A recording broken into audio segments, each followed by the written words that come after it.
Hello guys, this is me Vishnuram with another chapter from English textbook for class 10.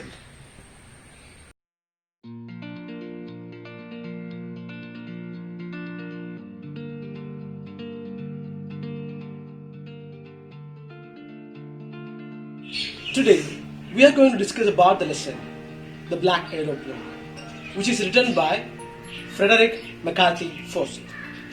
Frederick Forsyth was an English author.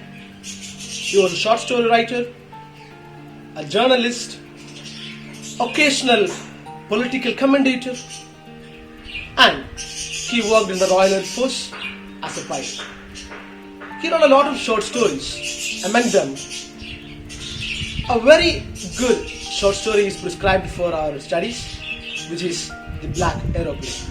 This story, The Black Aeroplane, is about a pilot who feels happy to fly back to his homeland.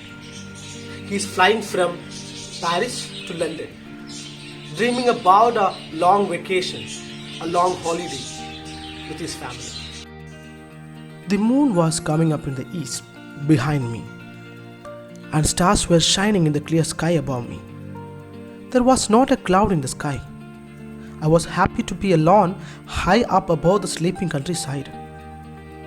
I was flying my old Dakota aeroplane over France back to England. I was dreaming of my holiday and looking forward to being with my family. I looked at my watch, 1:30 in the morning. The story starts with a description of the sky. The sky is so clear. He describes the moon, he tells about the stars, and he was flying under it. He was thinking about a long holiday, spending with his family. And he was so happy to go back to his homeland, which is London. He was flying from Paris to London. And the pilot mentions the city is sleeping. And he checks his watch. It is early in the morning, 1 a.m. I should call Paris Control soon, I thought. As I looked down past the nose of the aeroplane, I saw the lights of the big city in front of me. I switched on the radio and said, "Paris Control, Dakota DS-088 here. Can you hear me? I'm on my way back to England. Over." The voice from the radio answered me immediately. "DS-088, I can hear you. You ought to turn 12 degrees west now. DS-088, over."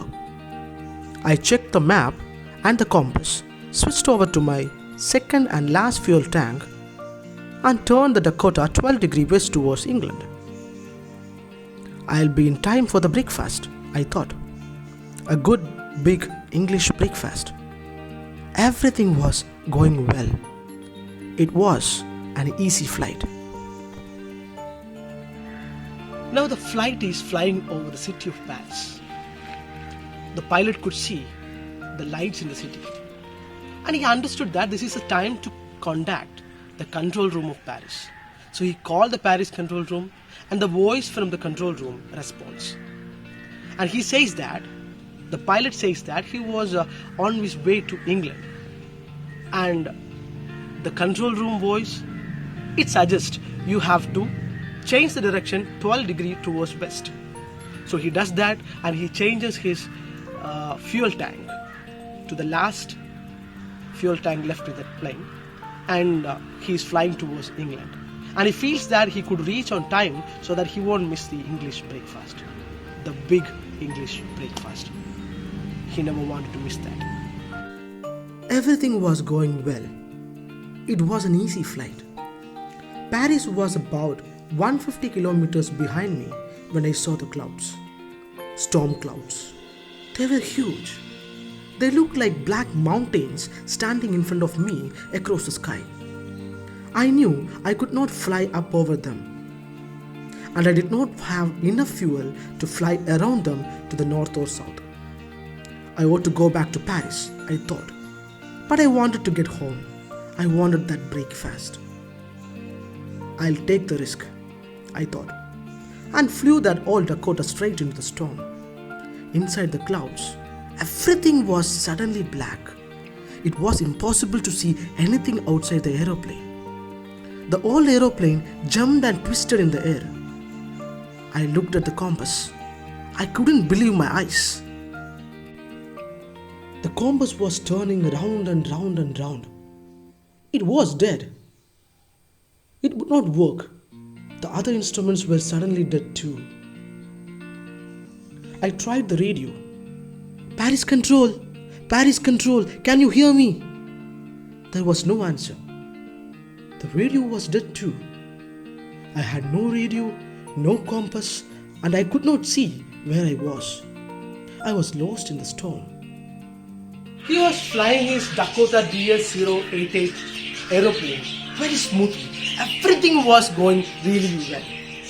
It was just 150 kilometers away from London. Then it happened.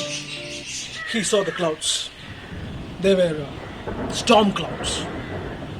Till that moment, everything was fine, and he was in front of a huge cloud, a mountainous cloud. He had two options. One, which was less risky, which was going around the cloud. But one problem is there, he doesn't have enough fuel to go around or go above the cloud. Another option, go straight into the cloud and reach London, which was too much risky. But he couldn't avoid the risk because the fuel was really less and it was just 150 kilometers from London. And he never wanted to miss his holiday and he never wanted to miss his English breakfast. So he just got into the cloud. Straight got into the cloud, storm clouds. And inside that, everything was that much dark, he couldn't see anything. It was frightening. He checked his compass, which was rotating around and round and round, which was not working, and he understood that it is dead. And he was checking the radio. He called, Paris Control Room, Paris Control Room, can you hear me? And there is no answer. No one is responding. The radio is also dead. So he's having a dead radio and a dead compass. And there is no way out. And he was really frightened.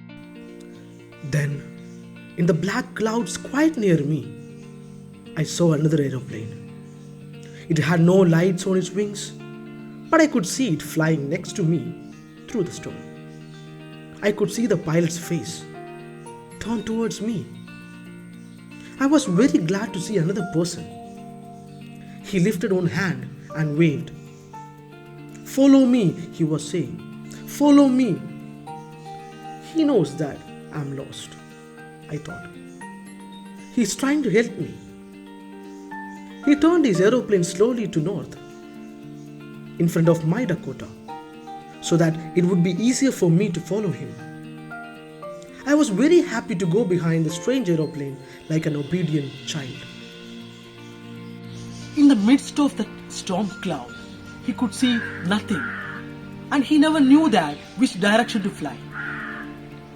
In that particular crucial moment, he saw another aeroplane, black in color. There was no lights in its wings. He could see that pilot clearly, his face clearly. And that pilot was waving at him. Hi. When he found another pilot, he really got happy because he was not expecting another guy inside that storm cloud. And the other pilot, he was waving his hand and telling that to follow that aeroplane. And he started following that particular aeroplane just like an obedient child. After half an hour, the strange black aeroplane was still there in front of me in the clouds. Now, there was only enough fuel in the old Dakota's last tank to fly for 5 or 10 minutes more. I was starting to feel frightened again. But then he started to go down and I followed through the storm. Suddenly, I came out of the clouds and saw 2 long straight lines of light in front of me. It was a runway, an airport. I was safe. I turned to look for my friend in the black aeroplane. But the sky was empty. There was nothing there. The black aeroplane was gone. I could not see it anywhere. I landed and was not sorry to walk away from the old Dakota near the control tower. I went and asked a woman in the control center where I was and who the other pilot was. I wanted to say thank you. Even after half an hour of following that strange black aeroplane, our pilot could not find any way. He couldn't find which direction actually he was going. And he got frightened again because the amount of fuel which is left in his last fuel tank of his Dakota aeroplane was getting really low. Maybe he could travel 5 or 10 minutes more. Then also he was obediently following that strange black aeroplane. Suddenly the black aeroplane started flying downwards. So again our pilot followed it and suddenly he found light. He was getting out of the storm cloud. And he found that runway. So he was really glad and obviously he landed. Before landing, the pilot looked behind and searched for the black aeroplane and its pilot. But he was astonished. The sky was empty. There was no plane. So after landing, he went to that control tower and asked that lady inside the control tower or control center about that black aeroplane. Because he just wanted to say thanks. Just want to convey his, obviously, his gratitude. She looked at me very strangely and then laughed. Another aeroplane? Up there in the storm? No other aeroplane was flying tonight. Yours was the only one I could see on the radar. So, who helped me to arrive there safely without a compass or a radio? And without any more fuel in my tanks? Who was the pilot on the strange black aeroplane flying in the storm without lights? After landing, when the pilot went and asked that lady inside that control room about the black aeroplane and its pilot, the lady was shocked. She looked strangely. Another aeroplane up above in the storm? No way. And she said there was only one aeroplane which was shown in the radar. It was the old Dakota DS-088, which was our narrator was flying. Our pilot was flying. There was no other aeroplane. Who was it? In a crucial situation, when the fuel tank was almost empty, when the compass was not at all working, when the radio is already dead, and he was troubled, frightened, and without knowing which direction to go, he was having a huddle in front of him. He was trapped inside the stormy cloud. Who was that? Guys, this question is for you people to think. Who was that? Who was that pilot in that black aeroplane? Is he an angel? The Almighty? Or his imagination? Whatever may be your answer, just comment below and read the chapter again and again till I come back with another chapter. Bye.